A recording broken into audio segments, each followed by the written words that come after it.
मध्य प्रदेश के खंडवा के हरसूद थाने की आशापुर चौकी में एक मिट्ठू आया। उसने रिपोर्ट लिखाई कि एक पक्षी के तौर पर उसे जनता भूल चुकी है, ना उसे भोजन कराती है, ना पानी पिलाती है। चौकी प्रभारी आशापुर राजू पाटिल ने उसे भोजन भी कराया और पानी भी पिलाया। उसकी फरियाद सुनी। भोजन पानी करने के बाद वह संतुष्ट होकर मौके से रवाना हो गया और उसने राजू पाटिल का आभार व्यक्त किया।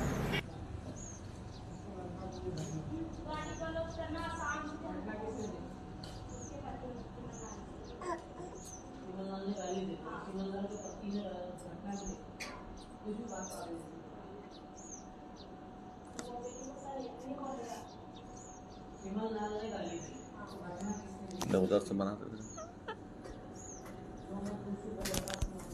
वीडियो